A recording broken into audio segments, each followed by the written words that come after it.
పునరుద్ధానం అది కూడా పాడతాను. ఇది నువ్వు వాక్యము చదివి విని ప్రార్థించి బలము పాల్పొందుకుని కృప ఇచ్చి ఆయన అపరాధము నిమిత్తము అప్పగింపబడి మన నీతివంతులుగా తీర్చిదిద్దులను తిరిగి నింపబడ్డాడు అన్నటువంటి లేఖన భాగాన్ని మేము చదువుతున్నాం. ఈ దినమంతో శుభము. మరలా నూతన మాసము రెండవ మాసం మధ్యాహ్నం సజీవంగా ఉంచినందుకు వందనములు చెల్లిస్తూ సమస్త మహిమ ఘనత కీర్తిని ఆరోపిస్తూ క్రీస్తు నామంలో ఈ స్తుతి ఆరాధన నీకు సమర్పిస్తున్నాం. ఆ ప్రియ పరలోకపు తండ్రి, ఆమేన్. దయచేసి కూర్చోండి please. A warm welcome to this Gaushal Telugu Baptist service. ఈ ఉదయకాల ఆరాధనకు వచ్చిన అందరినీ ప్రేమపూర్వకంగా ఆహ్వానిస్తున్నాం. Greet you all in the name of our Lord and Savior Jesus Christ. ప్రభువు రక్షకుడైన యేసుక్రీస్తు వారి శుభ దివ్య శక్తిగల నామంలో మీ అందరికీ శుభములు సమాధానం కలుగునుగాక. ప్రభునందు మిక్కిలి ప్రియులారా, మీ అందరూ క్షేమమని తలస్తూ మీ అందరి కొరకు ప్రార్థిస్తున్నాము. ఇంకా మీకు ఏదైనా ప్రార్థన మనవి ఉంటే తప్పకుండా మాకు తెలియజేయండి. మేము మానదిన ప్రార్థనలు, విజ్ఞాపన ప్రార్థనలు, సంఘ ప్రార్థనలు, కుటుంబ ప్రార్థనలు ఖచ్చితంగా ప్రార్థిస్తాం. గత వారం మనము కొన్ని విషయాలు మనం నేర్చుకున్నాము. పౌలు అక్కడ ఉన్నటువంటి వారికి ప్రభుత్వానికి లోబడమని రాస్తూ ఉన్నాడు. కారణం ఏంటంటే యూదులు దేవునికి తప్ప ఎవరికి లోబడరు. ఒకనొక సందర్భంలో వారు తిరుగుబాటు చేశారు. కొత్తగా రక్షించబడ్డప్పుడు ఒక తప్పుడు బోధ ఏంటి అంటే నేషనల్ ఫ్లాగ్కి సల్యూట్ చేయకూడదు, voter ID, ration card, driving licence చించేయాలి, ఓటేయొద్దు, తెల్లబట్టలు మాత్రమే వేసుకోవాలి అని అక్కడ ఉన్నటువంటి ఒక చర్చ్ వాళ్ళు ప్రచారం చేస్తూ ఉన్నారు. మళ్ళీ చెప్పాలంటే ప్రభుత్వ ఉద్యోగం చేయకూడదు. ఎందుకంటే ఉదాహరణకి దాదాపు నేను చెప్పేది అంతా కూడా 25 years అవుతుంది, దాదాపు ఆల్మోస్ట్ 24 years. కూలి పనికి వెళ్తే 100 రూపాయలు వస్తాయి. ఒకవేళ హార్డ్ వర్క్ చేస్తే 200. కానీ ఒక ఇంజనీర్కి 2 లక్షలు 3 లక్షలు ప్రతి నెల జీతం తీసుకుంటాడు. అంటే ప్రతిరోజు ఎంత అవుతుంది? అప్పుడు 6,000 రూపాయలు అవుతుంది. 6,500-7,000 రూపాయలు రోజుకి. అంటే ఇది అక్రమ సంపాదన. కాబట్టి ప్రభుత్వ ఉద్యోగం చేయకూడదు. అందులో నన్ను కూడా ఇరికించడానికి ప్రయత్నం చేశారు. నాకు ఫోన్ కాల్ వచ్చింది. నేను చెప్పాను, అలాంటివన్నీ నేను ఎప్పుడు చేయలేదు. ప్రభువుకు మిక్కిలి ప్రియులారా, ఎప్పుడు కూడా పౌలు కానీ ప్రభువు కానీ ప్రభుత్వానికి వ్యతిరేకంగా ఎప్పుడు కూడా నినాదాలు చేయలేదు. ఒకనొక సందర్భంలో గెత్సెమనే తోటలో ప్రభువును పట్టుకోవడానికి వస్తే పేదలు అనుకున్నాడు, అమ్మో మా ప్రభునే పట్టుకుంటారా మీరు, మీకు ఎంత ధైర్యము అని ఏం చేశాడు? కత్తి తీసుకొని చెవి తెగ నరికేశాడు. ప్రభు ఏమన్నాడు? పేదలు, నీ కత్తి నీ వరలో పెట్టు. కత్తి పట్టు ప్రతివాడు. ఒకవేళ ప్రభువును అనేక సార్లు యోహాను సువార్త 6:15 ఆయన పట్టుకొని రాజుగా చేయడానికి ప్రయత్నం చేశారు. పిలాతు యొద్ద కొనిపోబడ్డాడు. పిలాతు అన్నాడు, నీ యూదులకు రాజు అన్నాడు. నీవు అన్నట్టే అన్నాడు. సో ఇక్కడ పౌలు ఏం చెప్తున్నాడు అంటే ప్రతి వాడు కూడా పై అధికారులకు లోబడి ఉండాలి. యూదులు తిరుగుబాటు చేస్తున్నారు. తిరుగుబాటు చేస్తే రోమీయులు దాన్ని అణిచివేస్తారు. ఇప్పుడు ఉన్నటువంటి home minister, central home minister అంటున్నాడు 2026 వరకల్లా నక్సలైట్లు కనిపించకుండా ఏరేస్తా. చూడండి, అంటే ఎంత కఠినమైనటువంటి చట్టాలు. క్లౌదియా చక్రవర్తి కాలంలో యూదులు తిరుగుబాటు చేస్తే దాన్ని అణిచివేస్తే ఆయన ఒకే మాట, వెళ్ళిపోండి, రోమా మొదలుపెట్టి. చూడండి, అపోస్తలుల కార్యం 18వ అధ్యాయం 2వ వచనం చూడండి. రోమా విడిచిపెట్టి వెళ్ళిపోమని చెప్పాడు. 18:2 చూడండి. యూదులందరూ రోమా విడిచి వెళ్ళిపోవాలని క్లౌదియా చక్రవర్తి ఆజ్ఞాపించినందున వారు ఇటలీ నుండి కొత్తగా అకుల ప్రిస్కిల గురించి రాయబడింది. ఇప్పటికి కూడా క్రైస్తవుని భారతదేశ ప్రభుత్వం అనేక మంది ఏమంటే, మీరు క్రిస్టియన్స్ అమెరికా వెళ్ళిపోవాలి, మీరు క్రిస్టియన్స్ లండన్ వెళ్ళిపోవాలి, క్రిస్టియన్స్ ఆస్ట్రేలియా వెళ్ళిపోవాలి, మీరు కెనడా వెళ్ళిపోవాలి, మీరు ఉండాల్సింది ఇక్కడ కాదు. అయినా కూడా మనం ప్రార్థన చేస్తూనే ఉన్నాం. పౌలు చెరసాలలో ఉన్నాడు. చెరసాలలో వసతులు ఏమాత్రం బాగాలేవు. ఉదయం లేస్తే చాలా మంది గవర్నమెంట్ దూషిస్తాను, చెత్త ప్రభుత్వం, చెత్త అంతా అట్లే ఉంది, డ్రైనేజ్ సిస్టమ్ బాగాలేదు, రోడ్డు. నెల్లూరు అంటే అలాగే ఉంటుంది కదా, చెత్తనే నెల్లూరు అంటే. బెంగళూరు అంటే పెన్షనర్స్ సిటీ అంటారు, పెన్షనర్స్ ప్యారడైజ్ అంటారు. నెల్లూరు ఎలా ఉంటుంది మరి? పౌలు గారు చెరసాలలో ఉన్నాడు. చలి చాలా పెడుతుంది, వేసుకోవడానికి అగ్గి కూడా లేదు, వసతులు లేవు. ప్రభుత్వాన్ని నిందించడానికి బదులుగా ఏం చేశారు తెలుసా? చూడండి, ఆయన ఏమంటున్నాడు. తిమోతికి రాసిన 2వ పత్రిక 4వ అధ్యాయము 13వ వచనం చూడండి. తిమోతికి రాసిన 2వ పత్రిక 4వ అధ్యాయము 13వ వచనం. 12, 13 కలిసి. నీవు వచ్చినప్పుడు నేను త్రోయలో కడుపునంతా ఉంచి వచ్చిన అంగీని, పుస్తకములను, ముఖ్యంగా చర్మపు కాగితములను. చాలా చలి పెడుతుంది, వేసుకోవడానికి చొక్కా లేదు, అంగీ లేదు.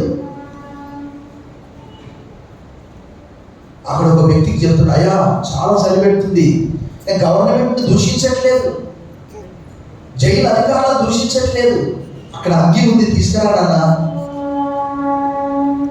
చూసి మనం ఉదయం వేస్తే అందరినీ దూషించడా, వాడు వేస్ట్, వాడు తహసీల్దార్ వేస్ట్, వాడు పోలీసు వాడు వేస్ట్. పౌలు ఎప్పుడు కూడా ఎవరిని దూషించొద్దని చెప్తున్నాడు. చూడండి, తీతుకు రాసిన పత్రిక 3వ అధ్యాయము 1-2 వచనాలు చూడండి. అధిపతులకును అధికారులకును లోబడి విధేయులుగా ఉండవలననియు, ప్రతి సత్కార్యము చేయుటకు సిద్ధపడి ఉండవలననియు, మనుషులందరి ఎడల సంపూర్ణమైన సాత్వికమును కనపరచుచు, ఎవరిని దూషింపగా జగడమాడని వారు శాంతులై ఉండవలనని వారికి.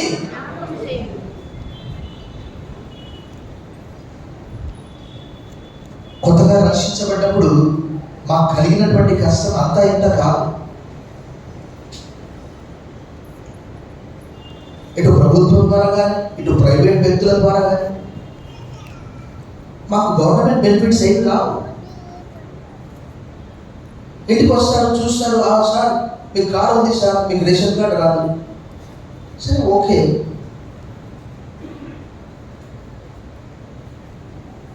ప్రభుత్వాలు వస్తాయి పోతాయి, ఎప్పటికి ఉండేది మన దేవుని ప్రభుత్వమే. చప్పట్లు పడి ప్రభుత్వం మహిమపరచాలి. దేవుని వాక్యంలో రాయబడి ఉన్నది. లూకా సువార్త 1వ అధ్యాయం 52వ వచనం చూడండి ఒకసారి. Gospel according to Saint Luke chapter 1 verse 52. సింహాసనముల నుండి బలవంతులను పడద్రోసి దీనులను ఎక్కించెను, ఆకలి ఉన్న వారిని మంచి పదార్థములతో సంతృప్తి పరిచి ధనవంతులను వడ్డీ చేతులతో పంపివేసెను. ఆయన రాజ్యము శాశ్వతమైనటువంటి రాజ్యము. ఈ ప్రభుత్వాలు 4 సంవత్సరాలు, అమెరికాలో, భారతదేశంలో అయితే 5 సంవత్సరాలు ఎల్లకాలం ఉండేది దేవుని ప్రభుత్వమే. నెబుకద్నెజరు అనుకున్నాడు, గర్వపడ్డాడు. ఏమనుకున్నాడు? ఈ మహాబబులోను పట్టణం యొక్క మహాఘనత నేను కట్టించినది బయటికి రాలే. ఇంకా మాట లోపలే అనుకున్నాడు. దేవుడు అనుకుంటే రాత్రికి రాత్రి ప్రభుత్వాన్ని మార్చేస్తాడు. బెల్షస్సర్ రాత్రికి రాత్రి చనిపోయాడు. నెబుకద్నెజరుకు గడ్డి వినిపించాడు. 7 కాలాలంటే 7 సంవత్సరాలు. అప్పుడు తెలుసుకున్నాడు, చంపలు వేసుకుని అవునాయన ఆయన ఎంత గొప్పవాడు. ఒక లేఖన భాగం చూడండి, దానియేలు గ్రంథం 2వ అధ్యాయం 21వ వచనం చూడండి. The book of Daniel chapter 2 verse 21. దానియేలు గ్రంథము 2వ అధ్యాయము 21వ వచనం ఒకసారి చూడండి. ఆయన కాలములను సమయములను మార్చువాడై ఉండి రాజులను త్రోసివేయచ్చు నియమించుచూ ఉన్నవాడు, వివేకులకు వివేకమును జ్ఞానులకు జ్ఞానమును అనుగ్రహించువాడు. నెబుకద్నెజరు 7 సంవత్సరాల తర్వాత చంపలు వేసుకొని ఆయన దేవుని ఎలా స్తుతిస్తున్నాడు ఒక్కసారి చూడండి. 4వ అధ్యాయంలో దానియేలు గ్రంథంలోని ఆ మాట మనం చూద్దాం. 4వ అధ్యాయము 34 మరియు 35 వచనాలు చూసాం. ఆ కాలము గడిచిన పిమ్మట నెబుకద్నెజరును నేను మరలా మానవ బుద్ధి గలవాడనై నా కన్ను ఆకాశం తట్టు ఎత్తి చిరంజీవియు సర్వోన్నతులకు దేవుని స్తోత్రము చేసి ఘనపరిచి స్తుతించి తిని ఆయన ఆధిపత్యము చిరకాలం వరకు ఆయన రాజ్యము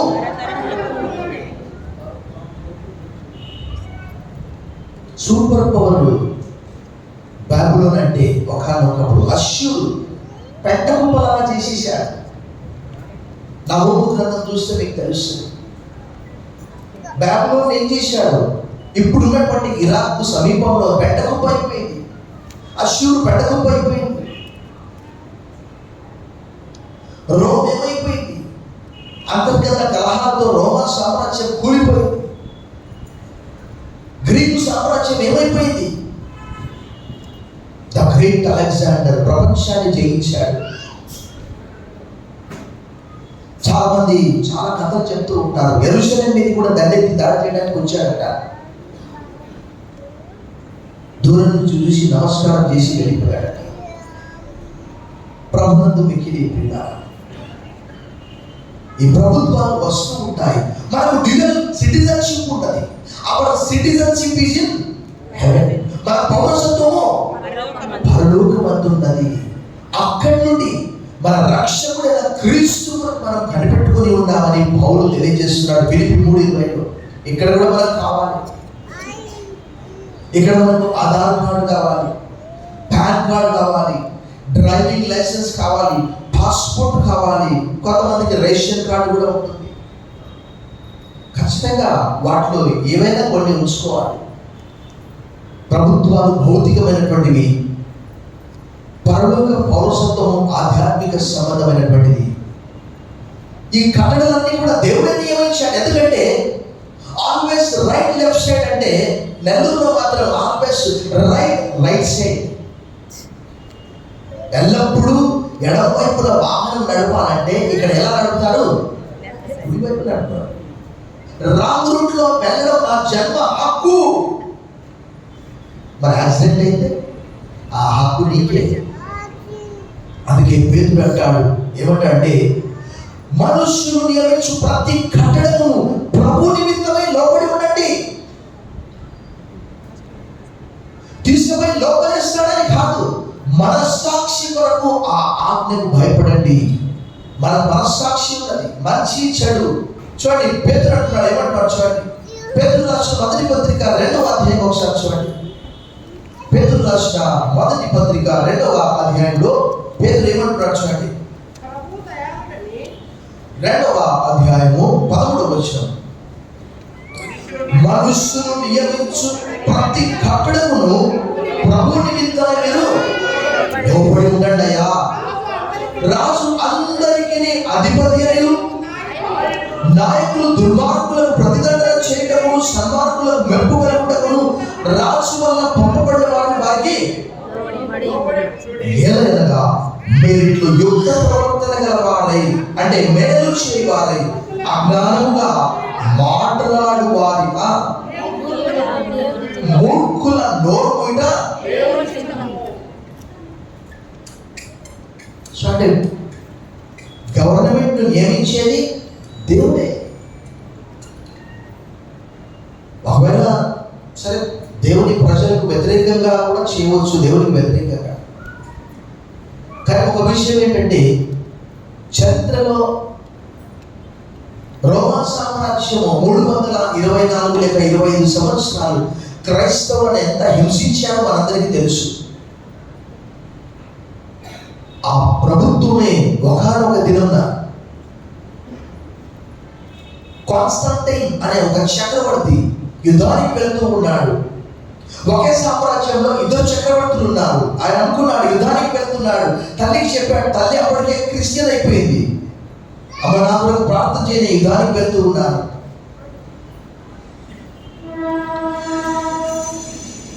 ఆయన యుద్ధానికి వెళ్ళే సమయంలో ఒక పదం వచ్చింది, టుటుమే అనే ఒక పదం ఆయన కనిపించింది. అంటే నువ్వు వెళ్ళు, నీకు సక్సెస్ వస్తుంది. ఆ యుద్ధంలో ఆయన వెళ్ళి ఆయనకు విజయం లభించింది. ఆ వెళ్ళే సమయంలో ఆయన ఒక సింబల్ కనిపించిందట. అదేంటంటే క్రాస్, సిలువ అతనికి కనిపించిందట. ఆ యుద్ధంలో తనకు విజయం కలిగినందుకు ఆయన ఆ దినం ప్రభువైన యేసును తన స్వంత రక్షకుడిగా అంగీకరించి ఆ రోజు నుంచి క్రైస్తవుల పరిస్థితి పూర్తిగా మారిపోయింది. బైబిల్లో రాయబడింది, మనము కలకలిన వారి వలె ఉంటిమి, మన నోటి నిండా నవ్వుంటెను. 126వ కీర్తనలో ఆ మాట రాయబడింది. ఇది కలనా నిజమా? నిన్నటి వరకు క్రైస్తవులను హింసించినటువంటి ఆ ప్రభుత్వం ఈరోజు క్రైస్తవులకు అనుకూలంగా ఆ రాజు, ఆ చక్రవర్తి కాన్స్టంటైన్, ఆ చక్రవర్తి ప్రభువైన యేసును తన స్వంత రక్షకునిగా అంగీకరించి క్రైస్తవులకు స్వేచ్ఛ ఇచ్చాడు. చెప్పటువంటి ప్రభు మహిమపరుచా.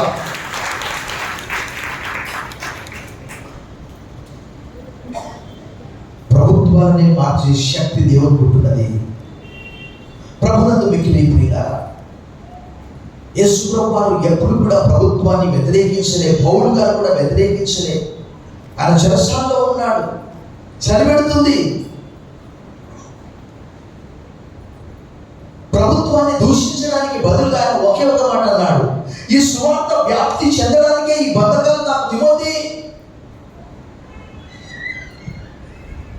నేను బంధకాల్లో ఉన్నా, సంఖ్యలతో బంధింపబడి ఉన్నా, సంఖ్యలు తెప్పబడాలని ప్రార్థన చేయండి.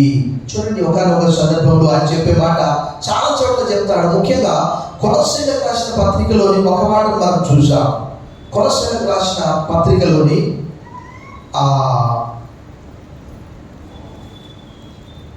ఆయన చెరలో ఉన్నాడు. 4వ అధ్యాయము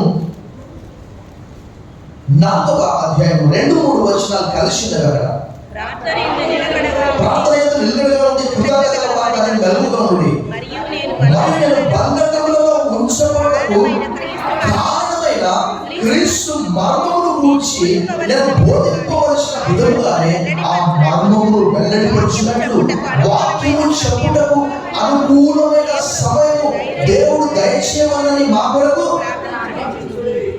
ఫుట్ నోట్స్ లో ఏముంది తెలుసా? చూడండి, 3వ ఫుట్ నోట్స్, వాక్యమునకు ప్రవేశ ద్వారము తెరవవలెనని. ఓ తిమోతి, నేను బంధించబడి ఉన్నాను, కానీ వాక్యం బంధించబడి ఉండలేదు. సో ఈరోజు మనం ఉదయం లేస్తే హెల్మెట్ పెట్టుకోకుండా బయటికి వెళ్తే, నేను ఈ మధ్యలో డ్రైవింగ్ లైసెన్స్ కొరకు ఆర్టీఏ ఆఫీస్కి వెళ్ళాను. ఒక వ్యక్తి స్కూటీ పైన వెళ్తూ ఉన్నాడట. 8,000 రూపాయలు జరిమానా వేశారట. ఏంటి అంటే helmet, driving licence, insurance, pollution, ఆ బండి అన్ని దగ్గర 8,000 రావు. ప్రభుత్వమే. పౌలు అదే అంటున్నాడు, ప్రతి ఒక్కరూ కూడా తప్పకుండా ప్రభుత్వానికి లోబడి ఉండాలి. అధికారము దేవుని వల్లనే కలిగినది తప్ప మరి ఏ అధికారం కూడా లేదని చెబుతూ 11వ అధ్యాయం మనము 2వ వచనం చూస్తాం. కాబట్టి అధికారము ఎదిరించువాడు దేవుని నియమమును ఎదిరించున్నాడు. ఎదిరించువాడు తమ మీదికి తామే శిక్ష తెచ్చుకోడు. వారు రోమా ప్రభుత్వాన్ని వ్యతిరేకిస్తున్నారు కాబట్టి పౌలు అన్నటువంటి వారికి ఆ ఉత్తరం రాస్తూ ఉన్నాడు. ఈరోజు ఈ ఉత్తరం మనకు కూడా ప్రభుత్వం చేయవారు చెడ్డ కార్యములకే కానీ మంచి కార్యాలకు భయంకరులు, నీకు మేలు కలుగుటకు అధికారులు దేవుని పరిచారకులు, వారికి భయపడకుండా కోరి ఆ మేలు చేయము, అప్పుడు వారి చేత మెప్పు. నువ్వు చెడ్డది చేసినట్లు భయపడము, వారు ఊరికే ఖడ్గం ధరింపరు. కీడు చేయ వారి మీద ఆగ్రహం చూపడానికి వారు ప్రతీకారం చేయ దేవుని పరిచారకులు అంటే బలపడ్డే వారు మాత్రమే కాదు, పరిచర్య చేసేవారు మాత్రమే కాదు,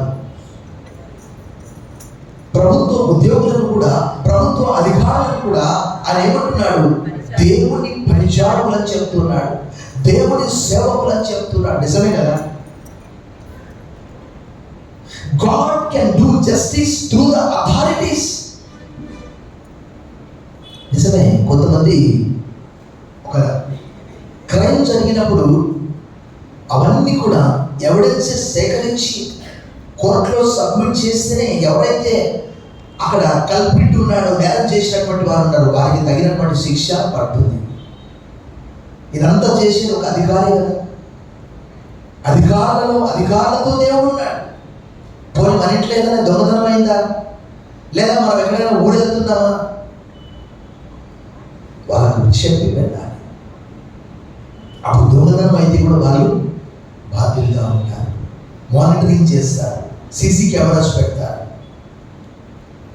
సో భక్తుడు పౌలు చెప్తున్నాడు, ఒకవేళ మనం గవర్నమెంట్ని తిరస్కరిస్తున్నామంటే తప్పకుండా మన మీదకి శిక్ష వస్తుంది. యూదులు వారు సామాన్యంగా ఎవరికి తల ఒక్కేవారు కానే కాదు. వారు అనుకున్నారు, ఈ గవర్నమెంట్ పోయి మిలిటరీ గవర్నమెంట్ వస్తుంది, మాకు మెస్సియా వస్తాడు, వచ్చి వీరందరినీ హతం చేస్తాడని అనుకుంటున్నారు. కానీ యేసు ప్రభువు సాధువు వలె గాడిదపై ఎక్కి వస్తే వారికి అర్థం కాలేదు. కాబట్టి ఆగ్రహ భయమును బట్టి మాత్రము కాక, అంటే ఫైన్ పడుతుందని కాదు,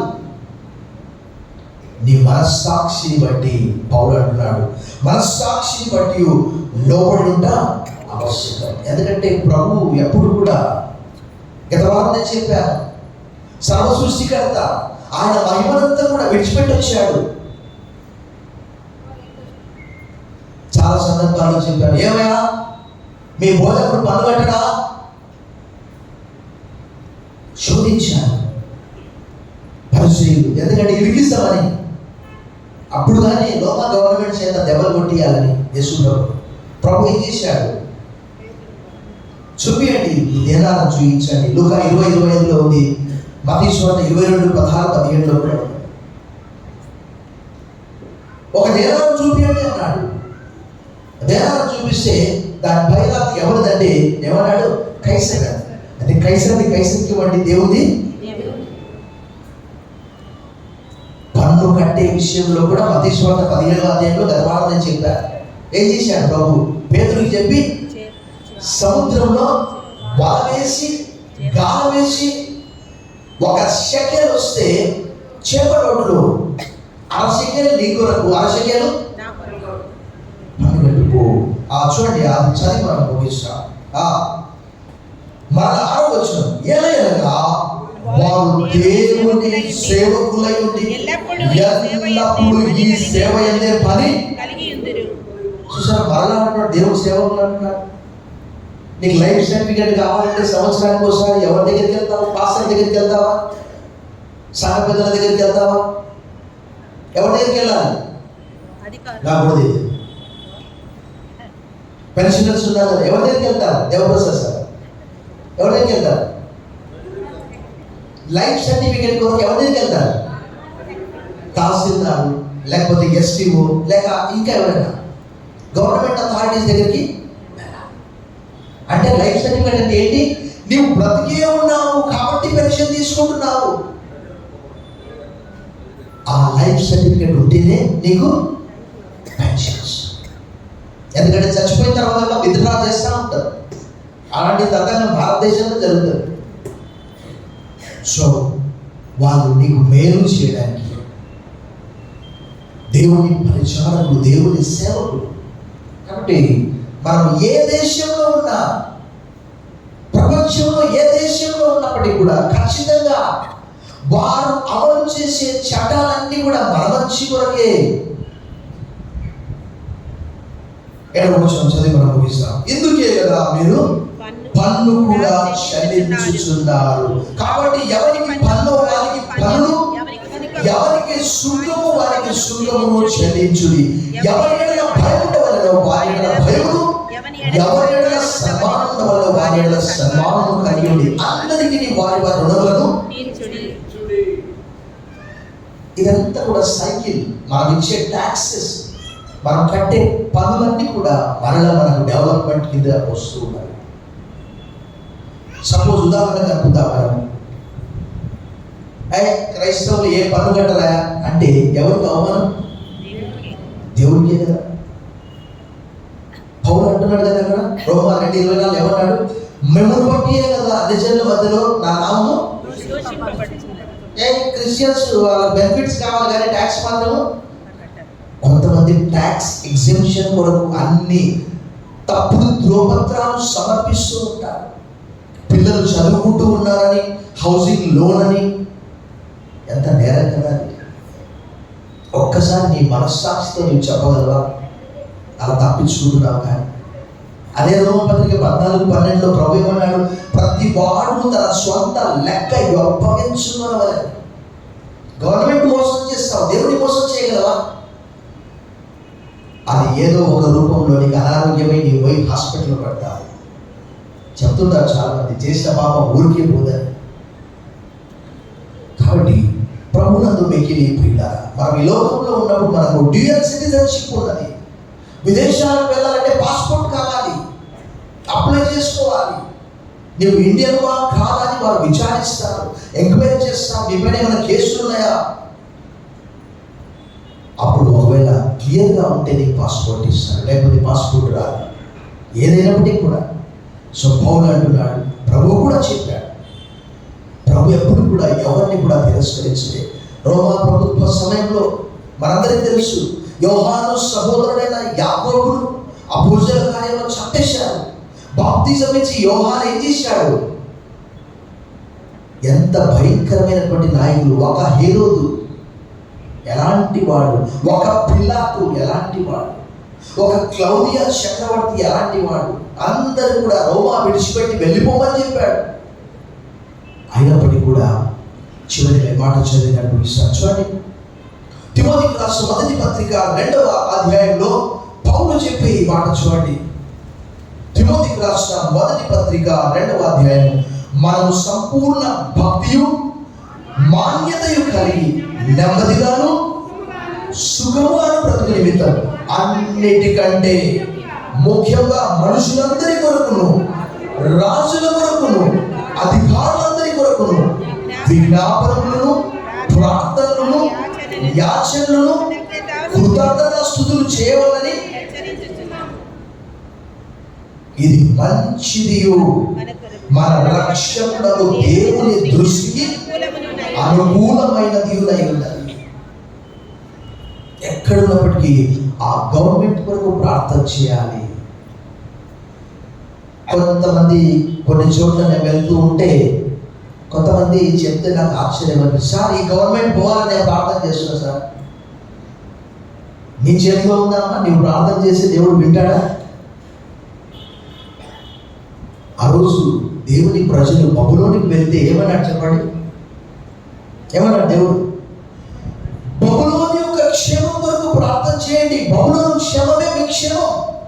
అక్కడ ఇల్లు కట్టుకోండి, ద్రాక్ష తోటలు నాటించండి, వివాహం చేసుకోండి. ఎందుకంటే 70 సంవత్సరాలు, 1 కాదు 2 కాదు, 70 సంవత్సరాలు పెళ్లిళ్ళు చేసుకోకుండా ఉంటే ఆ తరం గతించిపోయే రక్షకుడు వారిలో నుంచి రాడు. బబులోని యొక్క క్షేమం కొరకు ప్రార్థన చేయండి. బబులోని క్షేమమే మీ క్షేమం. దేవుడు మరలా ఆ రాజుకు మంచి మనస్సు కలగజేసి ఆయనే తర్వాత ఏం చేశాడు? ఒక ప్రార్థన చేయించాడు. ఓ సర్వలోక ప్రజలారా, ఆకాశమందున్న దేవుడు నాకు అధికారం ఇచ్చాడు. ఎవరైతే దేవుడిని ప్రేమిస్తున్నారో, జన్మభూమికి చేరుకోవాలనుకుంటున్నారో వారందరూ తమ జన్మభూమికి చేరుకోవాలా.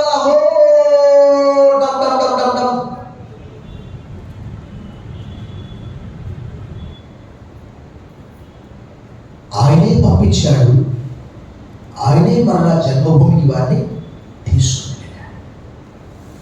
రాజును ఏర్పాటు చేసింది ఆయనే.